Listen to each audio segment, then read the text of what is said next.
reverse side of that coin, I'm very happy that I did have it, and by already having it, it gave me some motivation to not seek out specific tools I might need to start this channel. I just had to sit in front of the computer for many hours and figure out all the logistics of what I wanted to do.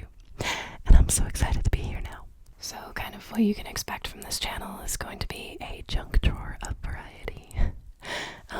I'm definitely going to bounce back and forth between doing soft-spoken to whispering, fast and aggressive ASMR some days, as that's some of my favorite to listen to, or, soft, slow, meditative, gentle ASMR on other days.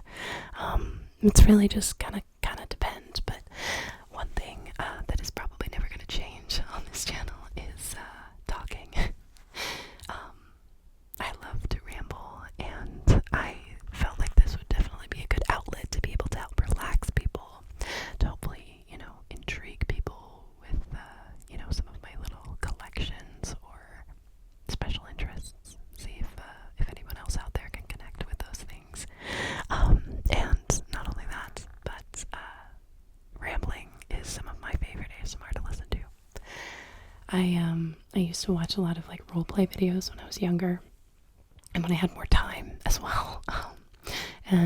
So I'd be able to, just sit and watch like a 40-minute Walking Dead roleplay ASMR video, and I loved them. They were so immersive, they were so fun, and I'll be honest, nowadays I don't have as much time, and so typically, when I listen to ASMR, it's while I'm doing something else, like if I'm writing, or if I'm washing the dishes, or something like that, if I'm getting ready to fall asleep sometimes, but often I'll just put on a video of someone rambling, and I absolutely love it, because not only is it relaxing to me, but I love being able to tune into someone else's world, whether they're talking about their day, or, talking about a special interest of theirs, just going off on a tangent about philosophy, to talking about, some stupid social media trend, but really doesn't matter to me. I just enjoy the human connection of speech, I guess.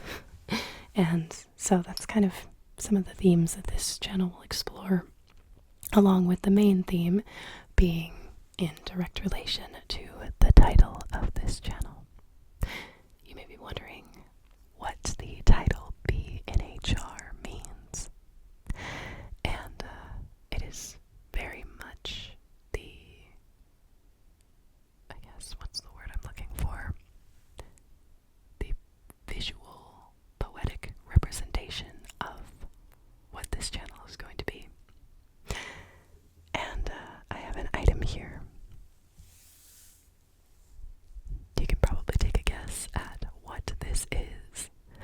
Not only a jar, but what could possibly be inside. This is it. The bee in the jar. The man, the myth, the legend. I've had this deceased bee in a jar since I was, my god, I think I was like 7 years old when I picked this thing up. Basically, I was out in the yard at my mom's friend's house when I was very young, and I found this poor little bumblebee who had sadly met his demise, and I loved collecting things ever since I was a kid, and so I asked my mom's friend if she had something I could put it in and take it home with me, and she had this tiny little Gerber jar. It's so cute, and she's like, yeah, sure, you can take this, I guess. And so it's gonna be hard to focus, and there's not much of him left in here. He's kind of broken down a bit over the years, but if you can see, I made a little bed of moss for him in this jar. You might be able to see him. I think that maybe that's just a reflection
this random bee in a jar who I shouldn't have any emotional attachment to whatsoever, has stayed with me for many years, and now, today, it is now the catalyst of my hoarding obsession. I will say over the years my hoarding has gotten a lot better. I don't collect nearly as much as I used to, but there are just certain things that resonate with me that I enjoy saving. I'm just a very nostalgic, sentimental person, and I attach a lot of memory to items, and sometimes I hate that. Typically the things that I do hang on to, like this bee in a jar, are more sentimental value than, like, what's the word I'm looking for? I guess financial value. And so when I go to the store, I'm not the kind of person to be like, oh my gosh, I want to buy this, I want to buy that, I want to buy this, I want to buy that. But if I go through my closet and I find, some random old sock I had when I was like 6, I'm thinking to myself, oh, I could never bring myself to throw that away. I need to put it in a little box and remember it forever because it reminds me of this specific time in my life when I was, innocent and happy and carefree and, whatever it may be. But yeah, basically, I decided that as someone who loves to ramble, who loves to tell stories, who loves to collect, and who is very nostalgic, Bee in a Jar ASMR seemed like a very fitting title for this channel, as I would love to propel this channel with a lot of these old random items that I've saved, tell some stories, get some, opinions, and maybe share some stories between all of us at some point. I'd love to hear about your collections, your special interests, your weird hobbies. So, that's the bee. That's the man himself. Maybe I'll put him on the shelf to immortalize him for this first video. So I'll give you a mix of some other triggers and kind of get this puppy rolling here. So something that's a little less nostalgic for me, but nonetheless nostalgic, is this guy. My partner drives a very cool vintage car. It was his first car, and it's a 1974 Ford Maverick. It's beautiful, and he's taken very good care of it. He's very lucky to have it as his first car. And so I was able to snag this off of him when he almost, amazingly, threw it away. I have both of them. But anybody who knows old cars, or even just newer cars, I guess it's just not a modern trend as much anymore, but knows that in a sports car, these dice are definitely going to hang from your mirror. And when he first got his car, he got these dice, and sadly over the years they've fallen apart. As you can see, the string is hanging on by a thread, and he decided that he was just going to throw them away when they broke. And I told him, how could you? You can't throw them away. They're the dice from your first car. Come on, that's crazy. Why would you throw them away? And so he said, if you want them so much, you can keep them. So I did, and I'm glad that I did. Not only because of the sentimental value, but also because they make some really nice sounds.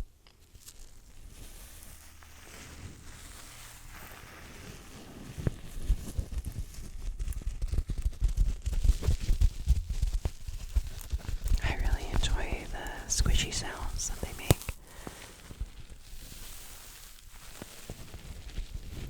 I'm gonna apologize in advance for some of the loud noises you might hear every now and then. If anything is extremely loud, I'm definitely going to edit it out. But obviously, with this being my first video, I'm very amateur, and I'm still getting used to not bumping into the mic, not bumping into the table that the mic is on, trying not to, make too many loud noises here and there, just so that nothing is jarring or, pulling you out of the relaxing experience. I will say I am someone that really enjoys fast and aggressive ASMR, and I know that not everybody enjoys that as much, but this channel will have a bit of a variety. That's what I'm going for.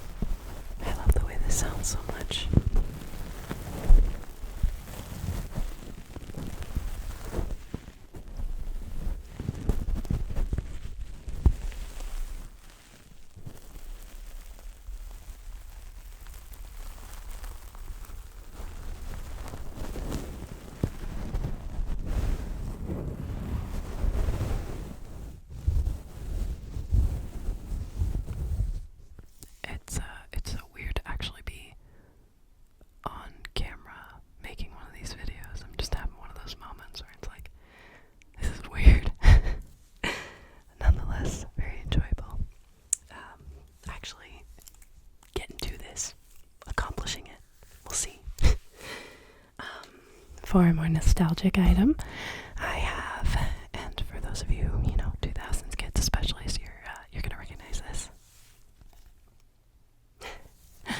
This was one of my absolute favorite books when I was a kid. Coraline, not Caroline. Coraline Jones.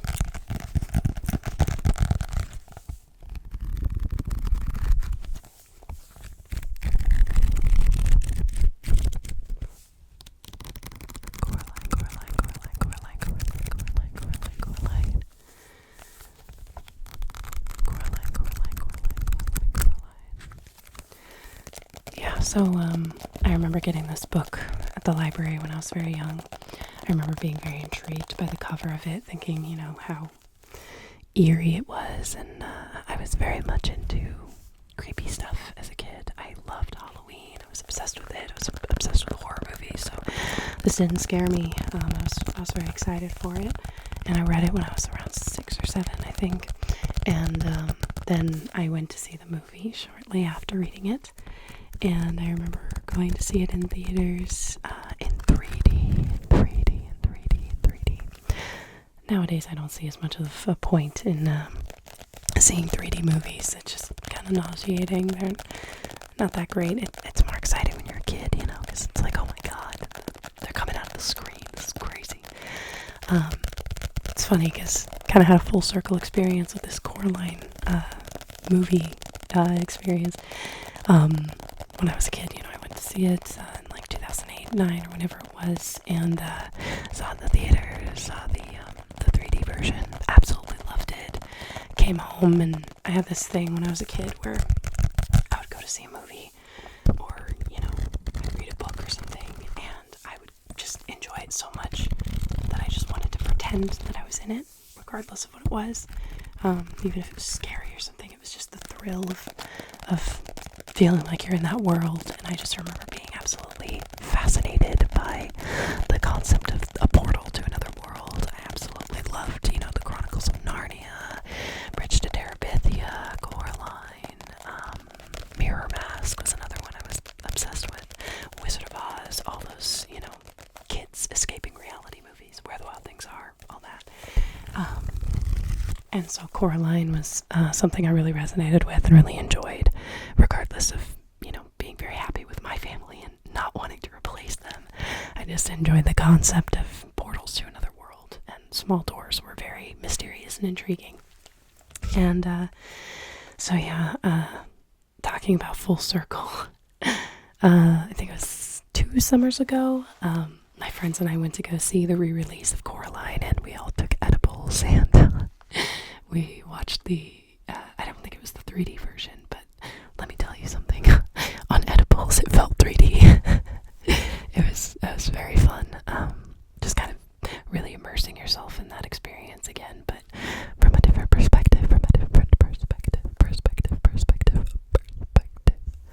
So yeah. Let's see what else I've got here. This is a little more of a nostalgic item here. Is this old camcorder. I got this camcorder from my aunt and uncle when I was probably around like 8 or 9. It's really crappy. It doesn't work very well, but it's one of those classic ones with the little, viewfinder, very few settings, some fun little buttons, some of these old school clacky buttons. I always enjoyed those types of buttons. It's actually not the best for ASMR. I apologize. This is not great. I was hoping these sounds would be better, but I guess I can do a little tapping on it. I like this, the grip on it is kind of fun to mess with. This is kind of what I mean about the trial and error of being an amateur. Is, there's going to be sounds that aren't going to work. There's going to be times where I'm going to smack the mic. There's going to be neighbors walking around in my apartment. It's going to be a learning experience. As someone that has watched them for many years, these types of videos, I hope that I can gain some secondhand experience at that. But at the same point, I'm going to beat myself up because that's what I do. I I remember actually filming an ASMR video on this camcorder when I was very young. It was probably like 9, or no, I would have been older than that. I would have been like, 12, I guess, 12. Yeah, probably around that time. And I don't have the video anymore, but it was like a haircut or something like that, something silly. Yeah, just trying it out. I know I was never going to upload it or anything, but I just thought it would be fun, and it was, but it never went anywhere. I have a full-size jar here for some tapping, but I have to be careful because my rings are very noisy.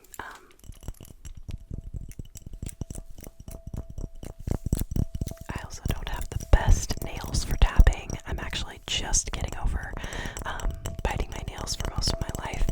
I've tried to quit a couple times with no success, and so this time I'm really trying to stick to it so I can grow some healthy nails.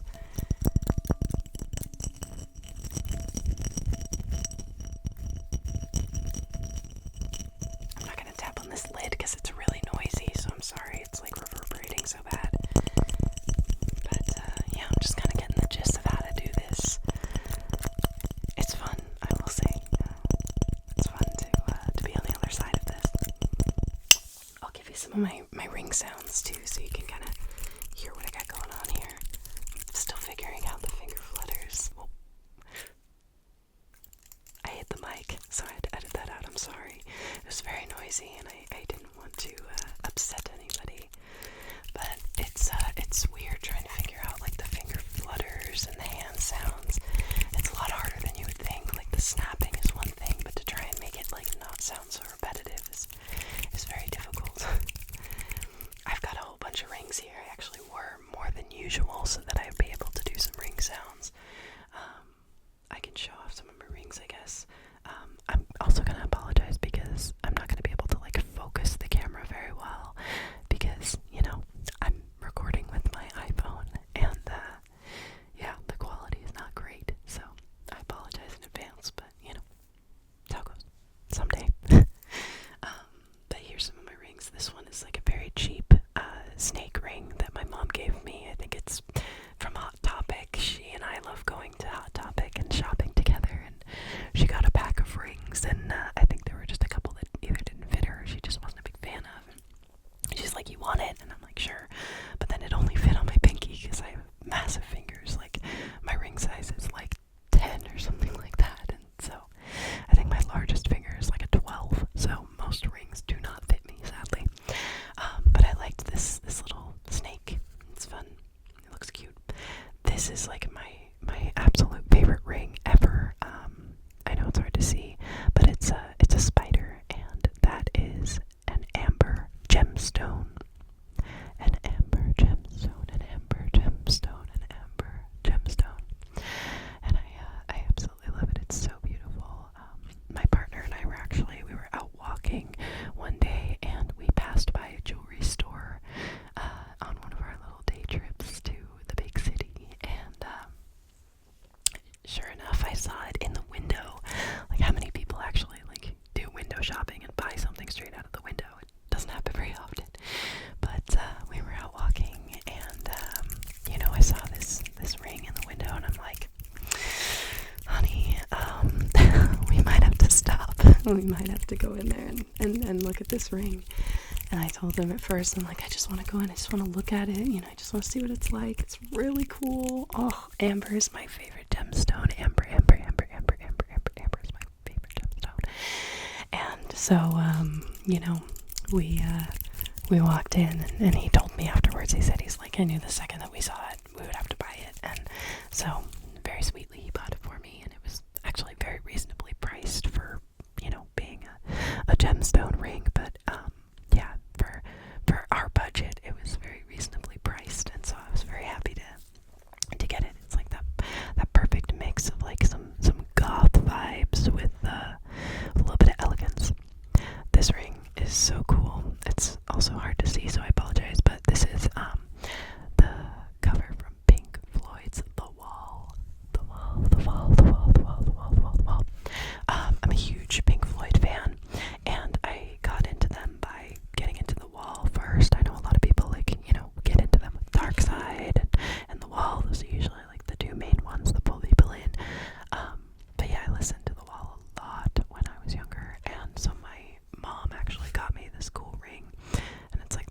ice bursting through the bricks in the wall. So yeah, it's cool. I have another ring here. It's also going to be hard to see. It looks like just a gold band, but it's actually the Fire Nation symbol from Avatar: The Last Airbender on this ring. I actually have a collection of all 4 elements. I think on this finger here, this is air, I believe. I can't remember. Yeah, that's air. It's low lighting. It's hard to tell in here. But yeah, that's a cool one. That's a cool one. That's a cool one. That's a cool one. That's a cool one. And then let's see. This one is just a cheap Hot Topic ring as well. Just no merit with it. Like no nostalgia around it. I don't even fully remember where I got it. I just put it on because I'm like, hopefully it makes a good sound. So yeah, this is the Earth Nation ring. Again, it's hard to see in the low light. I apologize. This one with these little hexagonal shapes. I actually just got on a trip to Ireland. We went to the Giant's Causeway. And that is an amazing place. Oh my goodness. It's a natural rock formation formed by, I believe it's volcanic rock that formed into these huge, like, hexagonal spires, and it's really amazing. Actually, on this necklace that I have here, again, hard to see, but it kind of mimics those as well. Got that at the same place. I'm so sorry, I can't, like, get that much closer, but I'll show it off in another video, I promise. And then right here, we have the Air Nation ring. I skipped over this one. This is another amber ring. And this has like vines tracing around the amber gemstone in the center. Another gift from my mom, because my mom gives the best gifts, especially when it comes to jewelry. She's awesome. And then this is a kind of like a Celtic shape. Just kind of some twisting shapes here. Got this in Ireland as well. It was more of a tchotchke find at like a little local stand. But I enjoyed it. I enjoy getting it. I got another really cool necklace in Ireland. This is a cool guy. It's a fairy. Super pretty. Well, I think it was bound to happen given the theme of this channel being rambling, that I was bound to go off on a tangent or two for a little too long on one subject. Still getting the gist of everything, obviously, being the first video. But I really hope that you were able to get a little bit of a sense of what this channel is going to be about. I'm hoping to have a lot of variety in the future, just kind of being sporadic, spontaneous, having fun. That's basically what this channel is bound to be. It's fun and relaxing, hopefully. And so, yeah, I really have no idea where this road is going to take me, but I am very much looking forward to the journey ahead with you. So, my plan right now is to try and post between 2 to 3 videos a week, probably between 10 to 20 minutes long, if I can limit myself being an absolute rambler. But regardless, I will also be hopefully posting on shorts every other day, as well as on Instagram and on TikTok. So if you enjoyed this video and you want to support my ASMR journey, I would love to have you along for the ride. If you want to subscribe, I would love to hear your comments, your opinions, questions, concerns. Feel free to let me know what you guys think. But I'm very excited to be here, very excited to start this journey with all of you and see where this takes us. So, thank you so much for watching. I appreciate your patience while I get the gist of all of this stuff.